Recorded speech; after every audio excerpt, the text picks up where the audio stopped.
Alaihi Wasallam. Pada kesempatan yang singkat dan mulia ini, Al-Khatib ingin menyampaikan wasiat takwa teruntuk diri khatib pribadi dan umumnya untuk hadirin kaum muslimin yang hadir pada kesempatan yang mulia ini. Mari sama-sama kita gunakan hari yang penuh keberkahan ini untuk senantiasa kita meningkatkan kembali, mengevaluasi diri tentang keimanan dan ketakwaan kita kepada Allah Subhanahu wa taala. Dengan cara sekuat tenaga menjalankan sisa-sisa umur kita yang masih ada, untuk selalu senantiasa menjalankan perintah-perintah Allah dan menjauhi larangan-larangan Allah Subhanahu wa taala yang termaktub di dalam Al-Qur'an dan sunnah Nabi kita Muhammad sallallahu alaihi wasallam. Dengan niat dan harapan, mudah-mudahan dengan ikhtiar kita yang dari Jumat ke Jumat kita pergunakan untuk mengevaluasi serta meningkatkan keimanan dan ketakwaan kita kepada Allah, mudah-mudahan ini menjadi wasilah di dunia Allah akhiri hidup kita dalam husnul khatimah, dan di akhirat kita kelak dimasukkan dalam surganya Allah dengan rahmatnya Allah Subhanahu wa taala. Amin ya rabbal alamin. Ma'asyiral muslimin, sidang Jumat yang dirahmati Allah Subhanahu wa taala. Adapun tema khutbah pada kesempatan yang mulia ini adalah nilai seorang manusia tergantung pada akhlaknya. Imam Ali As-Sabuni pernah berkata, "Qimatul mar'i tunbihu an sariratihi." Nilai seseorang terletak pada asar yang dia miliki, pada perilaku tindak tanduk yang dia jalani setiap hari. Maka andai kata ikan bisa bernilai harganya miliaran rupiah, bukan karena akhlaknya, tapi karena warna dan rupawannya. Katakanlah ikan arwana, ketika warnanya sudah bisa keluar keemasan kemerahan, maka nilai harga ikan arwana bisa mencapai miliaran rupiah. Seekor burung bisa berharga miliaran rupiah bukan karena akhlaknya, tapi karena suara dan kecepatan dia terbangnya. Seekor sapi bisa berharga miliaran rupiah bukan karena akhlaknya, tapi karena dagingnya yang begitu amat lembut, yakni daging wagyu.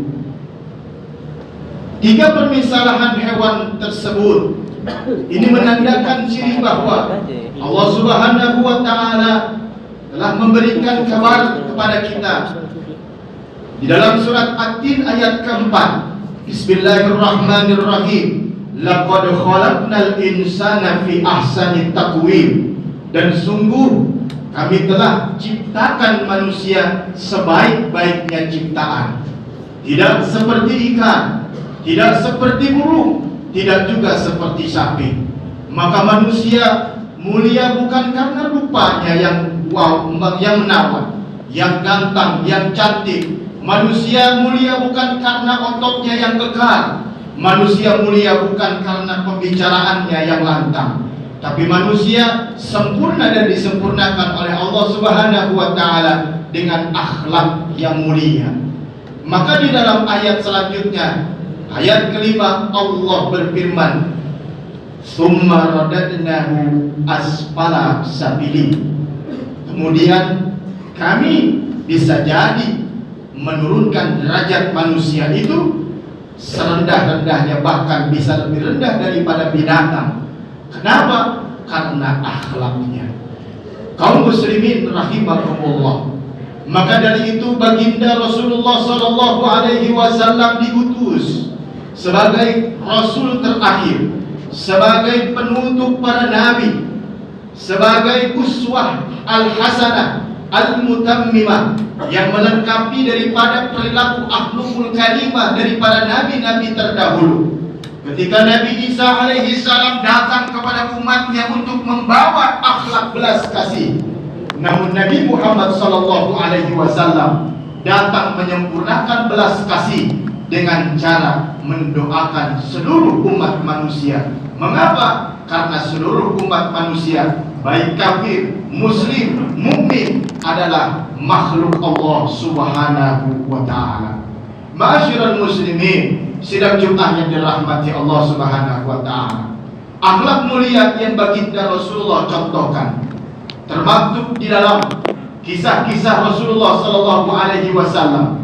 Tatkala ada seorang perempuan Yahudi non muslim selalu mencemooh Nabi, selalu menghina Nabi, bahkan tidak sungkan-sungkan ketika ada Nabi diucap Muhammad lewat di depan matanya, lewat di hadapannya, diludahi Nabi, bahkan dicaci maki Nabi. Namun lihatlah baginda Nabi Muhammad SAW. Ketika Nabi melihat suatu ketika seorang perempuan tua itu tidak lagi kunjung meludahi Nabi, Nabi mencari, bukan untuk membalas dendam, bukan untuk mencari perhitungan, tapi Nabi mencari untuk bertakziah, kepada seorang perempuan yang tua yang sudah meludahi Nabi, yang sudah mencaci Nabi. Dengan kelembutan hati Nabi Muhammad SAW, ditengoklah seorang perempuan tersebut. Bahkan bukan hanya itu, Nabi kita SAW dengan kemuliaan akhlaknya, beliau disuapin dengan suapan yang penuh dengan kasih sayang. Berkat akhlak beliau yang begitu amat takzim, yang begitu amat lembut, maka seorang wanita Yahudi yang dulu tidak percaya dengan Allah Subhanahu wa ta'ala masuk ke dalam agama Islam. Subhanallah. Ma'asyiral muslimin, sidang Jumat yang dirahmati Allah, begitu agung Nabi kita Muhammad sallallahu alaihi wasallam. Andai kata dahulu Nabi Musa alaihi salam diberikan keagungan dengan wasilah tongkatnya, Nabi Muhammad sallallahu alaihi wasallam tidak memiliki tongkat. Bahkan Nabi Muhammad sallallahu alaihi wasallam ketika diminta untuk menunjukkan mukjizat oleh orang kafir Quraisy, Nabi Muhammad tidak memakai tongkat, bahkan hanya pakai jari telunjuknya untuk membelah bulan, sehingga terbelahlah bulan menjadi dua. Sebelah kanan diambil dengan tangan kanannya, sebelah kiri diambil dengan tangan kirinya, dan bulan dimasukkan ke dalam kedua kantong Nabi. Kemudian bulan tersebut dikembalikan ke dalam asalnya di langit. Namun orang-orang kafir Quraisy yang menantang bahwa mujizat-mujizat para nabi sudah ditunjukkan, tetap saja berkata, hada sihrun mubin, ini adalah sihir yang nyata. Ma'asyiral muslimin, sidang Jumat yang dirahmati Allah, kalau seandainya dahulu Nabi Isa alaihi salam diberikan kekuatan keagungan oleh Allah, bisa menyembuhkan orang yang sakit, bisa menghidupkan orang yang mati, Nabi Muhammad sallallahu alaihi wasallam tanpa wasilah, tanpa perantara apapun, dengan mengucap Bismillahirrahmanirrahim, seorang yang sakit bisa sembuh kembali, seorang yang luka bisa kembali sehat. Jikalau dahulu ada nabi yang diberikan mukjizat oleh Allah dengan cincinnya, sehingga bisa berkomunikasi dengan yang gaib, bahkan bisa menundukkan angin, bisa menundukkan para jin, Nabi sallallahu alaihi wasallam tanpa cincin, tanpa apapun bisa menundukkan syaitan, bahkan iblis ditundukkan oleh Nabi Muhammad SAW. Pertanyaan besar, kenapa kok Nabi bisa tanpa wasilah? Jawabannya adalah khuluquhul Quran. Karena Nabi punya akhlak, dan akhlaknya Nabi adalah Al-Quranul Karim. Maka siapapun umat Nabi, kaum muslimin wal muslimat, yang ingin menjadi orang yang hebat, yang ingin diangkat oleh Allah dengan derajat yang mulia, jangan cari wasilah, jangan cari tongkat, jangan cari cincin, jangan cari kekuatan untuk bisa beradu dengan syaitan, tapi carilah Al-Quranul Karim. Karena dengan Al-Quran, Rasulullah SAW lewat di hadapan tulang belulang seekor kadal yang sudah mati, bahkan tidak punya daging dan tidak bernyawa. Maka seketika Nabi lewat, tulang belulang itu hidup. Bahkan ular yang ingin melihat Nabi kemudian dihalangi oleh Sayyidina Abu Bakar As-Siddiq, dipatok oleh Abu Bakar Siddiq, sehingga ia kecewa karena ular saking cintanya dan saking rindunya ingin melihat sosok manusia yang agung, yang mulia, dengan penuh kemuliaannya, yang bercahaya dengan cahaya Allah Subhanahu wa Ta'ala. Maka seekor ular kecewa sehingga mematok kaki Sayyidina Abu Bakar Siddiq. Masyarakat muslimin, sidang Jumat yang dirahmati Allah Subhanahu wa Ta'ala. Maka dari itu, akhlak mulia itu bukan dicari dengan ilmu, tapi dicari dengan hati. Ketika ilmu dicari akan masuk ke dalam akal, namun ketika hati mencari maka akan masuk ke dalam hati. Dengan cara apa? Al-Quranul Karim. Belajarlah Al-Quran, perbanyaklah kita membaca Al-Quran, dan yang terakhir, perbanyaklah kita bersolawat kepada Nabi Muhammad SAW. Karena akhlak adalah ibadah hati. Akhlak bukan ibadah akal. Ketika hati tidak bisa menerima oleh akal, maka itulah namanya iman. Digambarkan perjalanan Nabi Muhammad SAW ketika Allah mengisra dan mi'rajkan Nabi. Pada momen-momen ketika Allah mengangkat Nabi dari Masjidil Haram ke Masjidil Aqsa, ketika akal diadu, tidak akan pernah bisa masuk akal. Namun ketika hati yang bicara, iman yang bicara, akan masuk di dalam keyakinan. Sehingga satu-satunya sahabat yang pertama kali dijuluki orang yang pertama kali percaya oleh Nabi Muhammad SAW adalah Sayyidina Abu Bakar As-Siddiq. Maka dari itu, kaum muslimin rahimakumullah, hati yang hanya bisa menerima akhlak, hati yang hanya bisa memancarkan akhlak yang mulia. Salah satu contoh sebagai kehidupan kita sehari-hari, kita kenal kucing. Kucing bisa dilatih ketika ia diminta untuk buang air besar di kamar mandi. Sehari, 2 hari, sebulan, 2 bulan, setahun, 2 tahun, ia akan bisa pulang balik ke kamar mandi.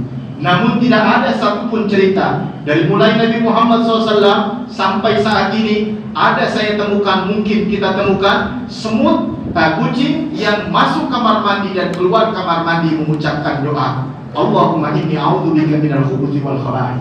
Ketika keluar kamar mandi ada kucing yang berdoa, Alhamdulillahilladzi adhaba 'anil 'adha wa 'afani. Tidak ada satupun binatang yang bisa berdoa. Maka manusia ketika mempunyai akhlak, ketika mempunyai iman di dalam hatinya, setiap tindak tanduknya, bahkan dari mulai bangun tidur dan dia sudah tidur kembali, dia selalu berucap doa. Bangun tidur dia berdoa, Alhamdulillahilladzi ahyana ba'da ma amatana wa ilaihin nusyur. Ketika tidur dia berdoa, Bismika Allahumma ahya bismika. Bahkan ketika makan dengan tangan kanannya, dia tidak lupa untuk berdoa, Allahumma barik lana fima razaqtana wa qina adzabannar. Itulah akhlak sehari-hari Nabi. Namun kebanyakan dari kita meninggalkan akhlak tersebut. Terkesan sepele, terkesan ringan, tapi kebanyakan kita lupa. Kenapa? Karena hati kita keruh. Kenapa? Karena hati kita kotor. Kenapa? Karena hati kita penuh dengan rasa sakit. Baik sakit yang kita lakukan karena diri kita sendiri melukai diri kita, ataupun luka yang dilakukan oleh orang lain. Maka tidak ada solusi lain untuk membersihkan hati kita, untuk menyembuhkan hati kita, agar kita terbuka dan bisa mengetahui bahwa seluruh apa yang kita lihat adalah milik Allah, dan seluruh apa yang kita rasakan adalah punya Allah, dan seluruh kehidupan ini adalah kembalikan kepada Allah, sehingga tidak ada satupun detik, bahkan ketika kita kerja, kita tidak mengucapkan doa. Dari rumah ke tempat kerja ini selalu kita niatkan ibadah. Dari sini kita pulang, kita niatkan ibadah untuk rumah tangga kita. Bahkan ketika sudah datang waktu sholat, kita niatkan ibadah. Dan di dalam ibadah-ibadah di situ, Rasulullah SAW mengajarkan akhlaknya dengan cara mengucapkan doa. Doa-doa tersebut diajarkan oleh Rasulullah dalam hadis Rasulullah SAW. Dan tidak akan pernah kita bisa menerima tanpa kita belajar dan mengkaji ilmu agama Allah Subhanahu wa Ta'ala. Maka dari itu kaum muslimin yang dirahmati Allah Subhanahu wa Ta'ala, ini adalah kesempatan bagus untuk merenungkan kembali suri tauladan Nabi Muhammad SAW di bulan Rabiul Tsani, masih bulan Maulud, bukan hanya untuk membanggakan Nabi, bukan hanya untuk melantunkan sholawat, tapi lebih kepada implementasi kehidupan kita sehari-hari. Satu saja pesan saya yang kita bisa ambil pada kesempatan hari ini: lakukan, implementasikan satu ayat Nabi ketika Nabi SAW, la yu'minu ahadukum hatta yuhibbu li akhihi ma yuhibbu li nafsi. Tidak dikatakan beriman seseorang muslim, tidak dikatakan dia beriman kepada Allah ketika ia belum punya rasa tenggang rasa, ketika ia tidak punya rasa belas kasih kepada saudaranya sesama muslim. Bahkan ketika berpapasan saja enggan mengucap salam. Ini terjadi di kalangan kita. Sesama muslim kita berkumpul di dalam satu ruangan Jumat yang berkah ini. Namun ketika bubar kita Jumatan, tidak satupun ketika berpapasan anak antara muslim dengan muslim yang lainnya mengucapkan Assalamualaikum warahmatullahi wabarakatuh. Dia lewat begitu saja. Bahkan bukan hanya sesama muslim, terkadang sesama saudara sekandung kita lupa. Padahal itu adalah bukti suri tauladan Nabi yang kita harus jalankan sebagai bukti cinta kita kepada Nabi Muhammad SAW, dan bukti bahwa kita beriman kepada Allah Subhanahu wa Ta'ala. Maka dari itu kaum muslimin, saya berharap, dan untuk diri saya pribadi dan umumnya untuk kaum muslimin yang hadir pada kesempatan yang mulia ini, mari kita koreksi kembali hati kita. Mari koreksi kembali perilaku-perilaku keseharian kita. Apakah sudah sesuai dengan baginda Nabi Muhammad SAW, mulai dari berdoanya sampai aktivitas sehari-harinya, bertemu dengan orang sesama muslim, menghargai antara yang muda dan yang tua, dan yang tua menghormati yang muda. Andaikan semua akhlak Nabi kita jalankan, insya Allah negeri ini akan menjadi negeri baldatun thayyibatun wa rabbun ghafur. Mudah-mudahan pada kesempatan yang mulia ini Allah turunkan rahmatnya kepada kita, Allah berikan hidayah kepada kita, Allah berikan kekuatan kepada kita untuk bisa meneladani, mengimplementasikan kehidupan Nabi SAW dalam kehidupan kita sehari-hari. Amin ya rabbal alamin. Barakallahu li wa lakum fil Qur'anil Karim, wa nafa'ani wa iyyakum bima fihi minal ayati wa zikril hakim, wa taqabbala minni wa minkum tilawatahu innahu huwal ghafurur rahim.